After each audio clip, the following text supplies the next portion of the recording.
Welcome to Dotson Arms Co. Gun Tech Tip 2.0. Today we're going to do is talk about H&R revolvers and their follow-on company NEF. These guns were produced from around 1900 up until early 2000s. What we'll do is look at the different action and style types that H&R produced, and which ones interchange parts, and the different styles and action types they made over the years. What we'll do is start with this early one here. This is an American double action.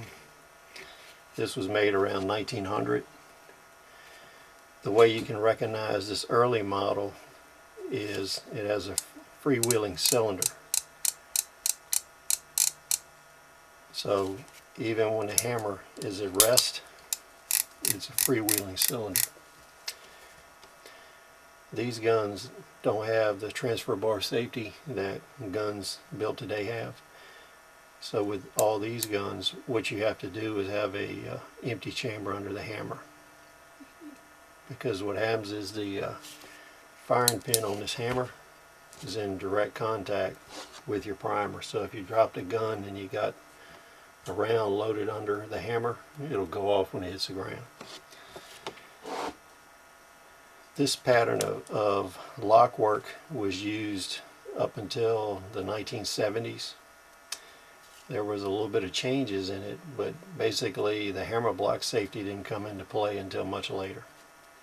This gun was manufactured around 1900. These types were made in 22 caliber, 32 S&W, and 38 S&W. This early model can be seen, it has a push button here. So the way you load this revolver is you push this in, you withdraw the pin, and your cylinder comes out. And as you can see, in 32 caliber, this is a 6-shot revolver. In 38 caliber, it'd be a 5-shot. But this is a solid frame gun. You actually have to take it apart to load it. Some of these, what you'll see is there's a gutter cut here in the side of the frame, and a few of them can be loaded through this gutter. A lot of the later guns won't have this gutter cut, so this becomes only an inspection port. These guns feature a lot of lightning cuts on the frame and in here, roundovers and stuff that make the gun a lot lighter than later model guns. Over the years, H&R did away with some of these lightning cuts in order to reduce production costs. These are nice handy little guns. These early guns like this, made in the smokeless powder era, are safe to shoot. Guns made in the black powder era, I would advise you not shooting, because they're not proof for the smokeless powder of the currently made ammunition.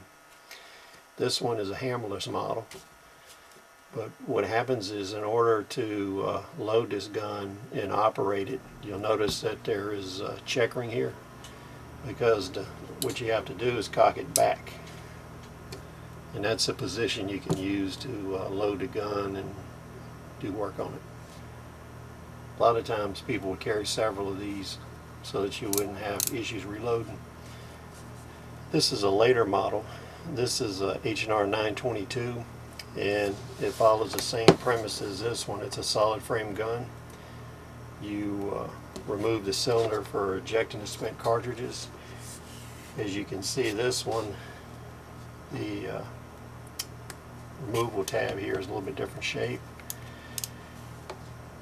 but it, again, you have to put it on the cock. You can remove the cylinder. This one is a 9-shot 22 caliber revolver. These were extremely popular.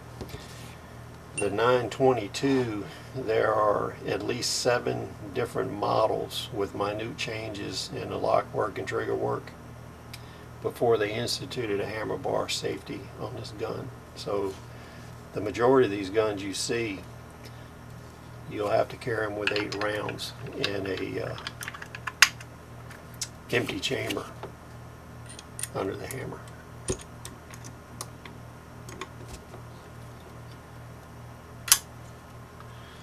And the next version up, this one is actually a 622 instead of a 922, but they made these simultaneously.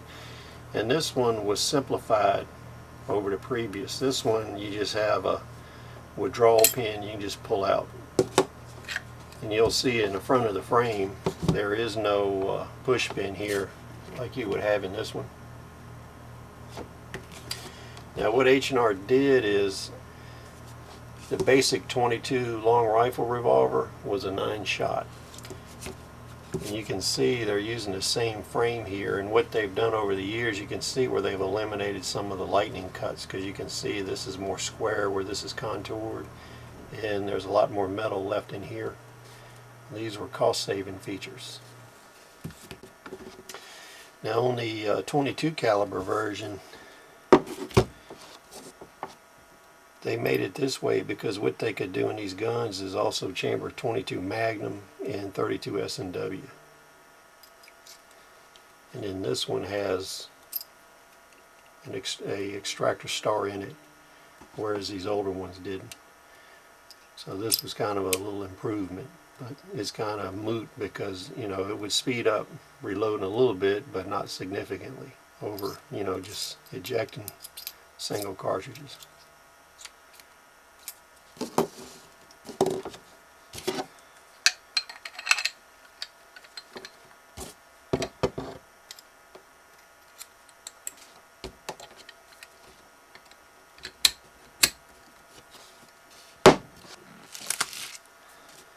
Later model 922s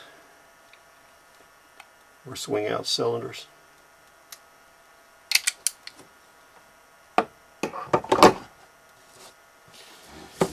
So these are basically examples of the early H&R guns.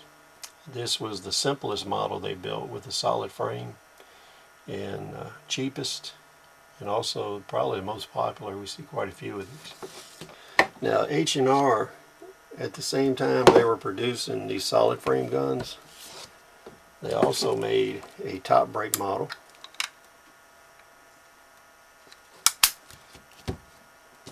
And a swing out cylinder model. Now on the early versions of all three guns, they did not incorporate a hammer bar safety. That came later. So one easy way that I've noticed you can tell early guns from late guns, if you're like looking on Gunbroker or at an auction site, you can't physically inspect a gun or the photos are not good, you'll see in this older model what we have right here. What we have right here is a screw, and you can see the slot and stuff in it. The vast majority of guns I've seen with the slotted screw have the old style Lockwork with no transfer bar. The vast majority of the new guns that have transfer bar, they have a pin here that is rounded head. It has no slot in it.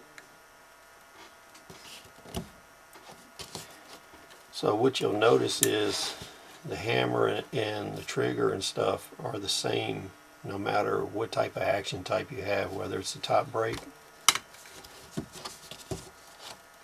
or the side eject.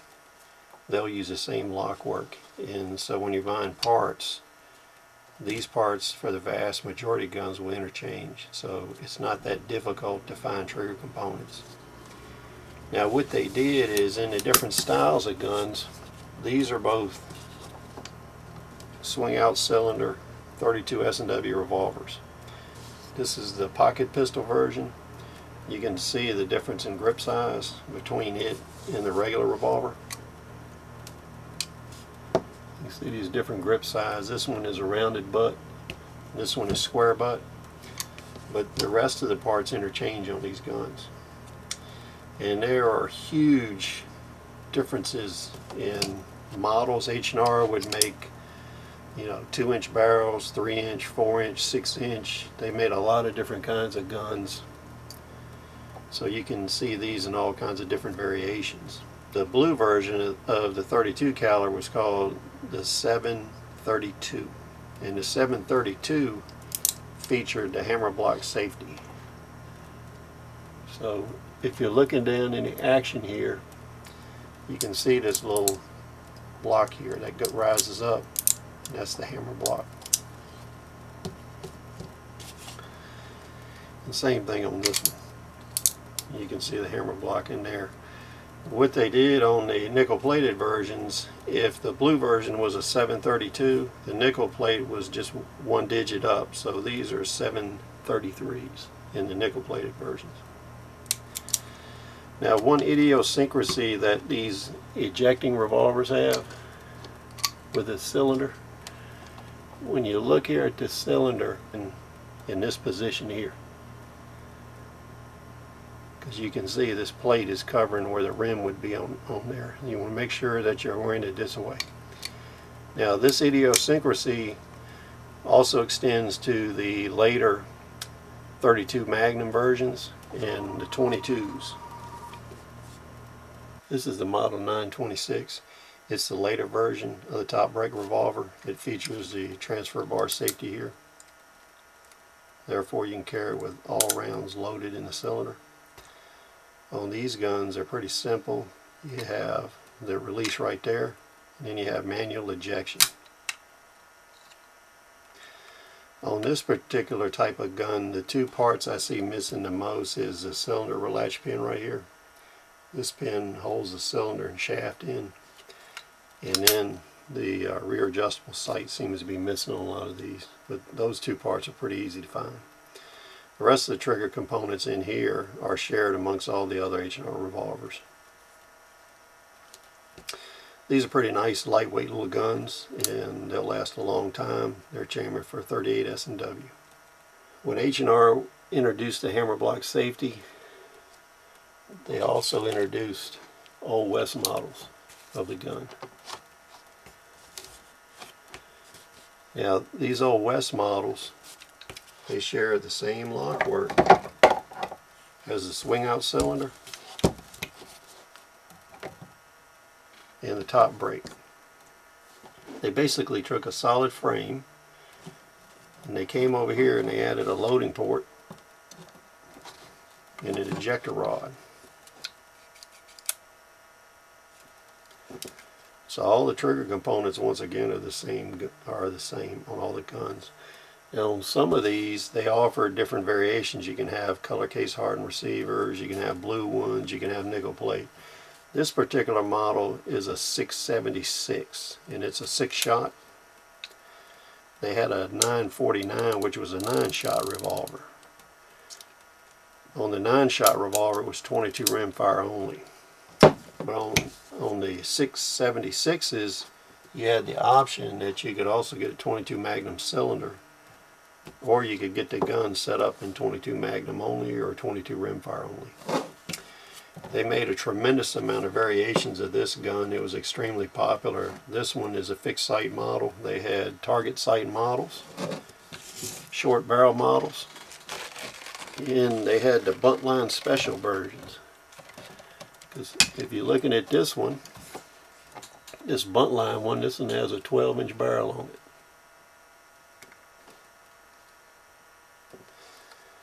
Same gun. Now, on this particular model, I think the most missing part is the rear sight here. It seems a lot of people would drift it around, loosen it up, and lose it. The second issue with these is the loading gate. I've seen a lot of them missing the loading gate.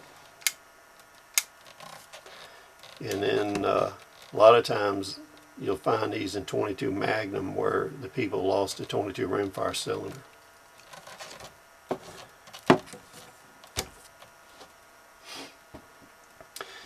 Now, what you'll notice here is there's just a little bit of difference in the top strap on these guns up here. You can see where they didn't contour as much metal off of this. The next step up, what H&R did is left a lot more metal on here, and in transitioning to NEF, they retained that. All of their revolvers have the additional metal. So what we'll do is, here we got a transitional 32 S&W. This one was made by H&R, And you'll notice it has an early form of target sight here. And you'll notice on this frame cut, look at all the metal they left at the top up there, but they contoured down here and removed this metal to help lighten the gun. At the time this was being done, this one is a 6-shot 32 S&W. They introduced the 32 H&R Magnum.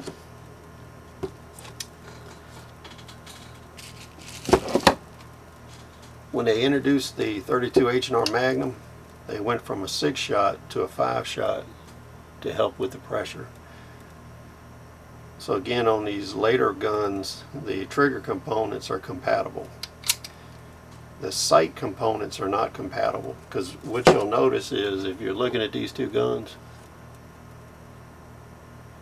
you'll see right here where this one has just a little bit of lightning cut left. This one doesn't have any lightning cut. When we look at one of the older revolvers here with it, you can see how much thicker that top frame is on the 32 Mag than the 32 S&W. That was done for two purposes. One was for strength, but the other one was to cut down on production costs.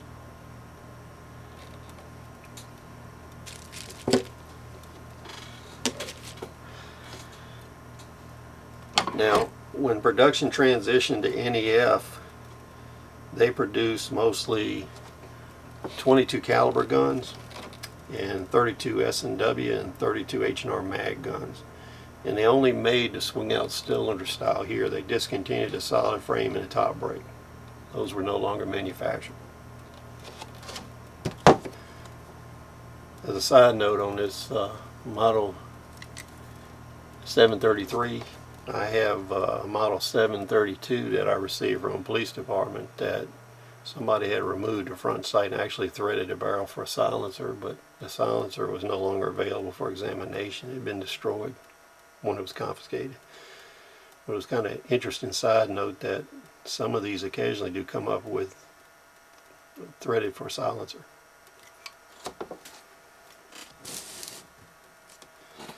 When NEF took over and started producing these revolvers in the place of H&R, they made a tremendous variation in barrel types, barrel lengths, but everything they produced was still the swing out cylinder guns with the large top strap.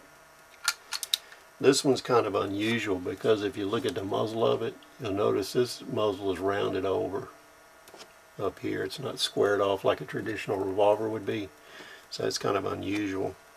They produce a lot of these in 3 and 2 inch barrels. It's a 9-shot 922. See that? And it has the same issue with ejection. You have to line it up in between the shells here so that it clears the plate when you're ejecting.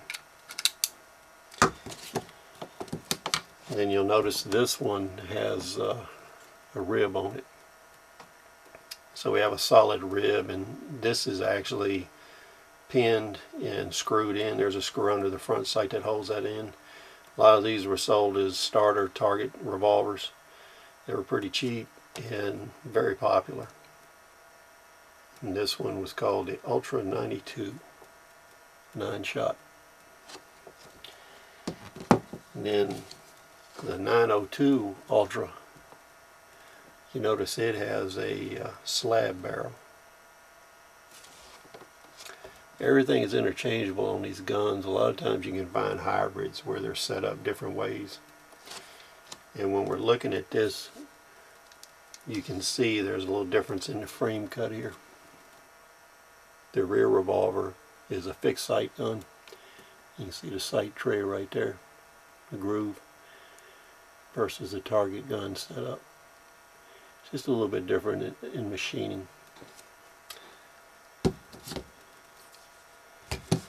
And then here we have, this is kind of a plain Jane one sport and camping revolver. It's the same as the others, but it just features a regular round barrel, bull barrel. NEF produced quite a few .32 Magnum revolvers. I would say in the used gun market, what I've seen, the R73 .32 mag with the nickel chrome, kind of chrome nickel, dull nickel finish is the most common, with a 2-inch barrel, 5-shot.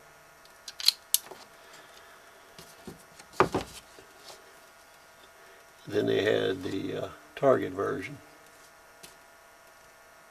So we got the Target version here. This one is the R73 Ultra. It's got the bull barrel with the sight rib on it. I've seen a very few of these with slab barrels.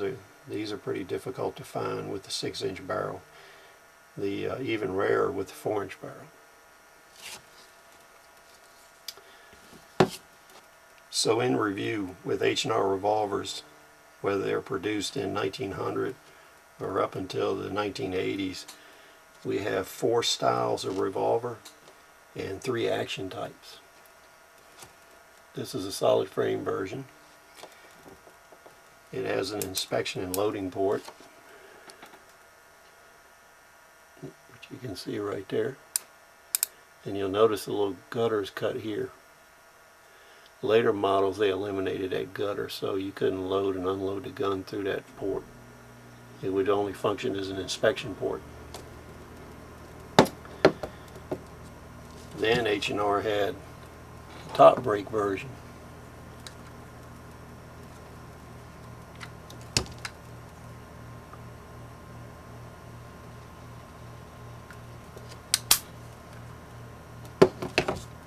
And then the swing out cylinder version.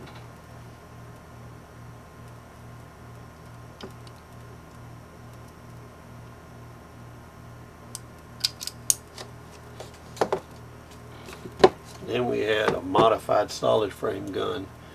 This one was made during the Old West craze. So what they did is they took the solid frame gun, they added a loading gate and an ejector rod.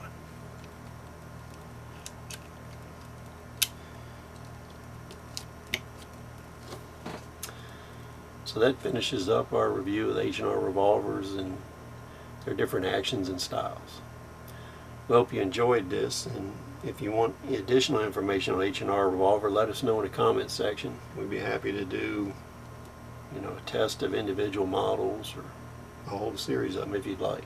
So let us know what you thought. Thumbs up, thumbs down. Thanks for joining us, and we'll see you on the next Tech Tip video.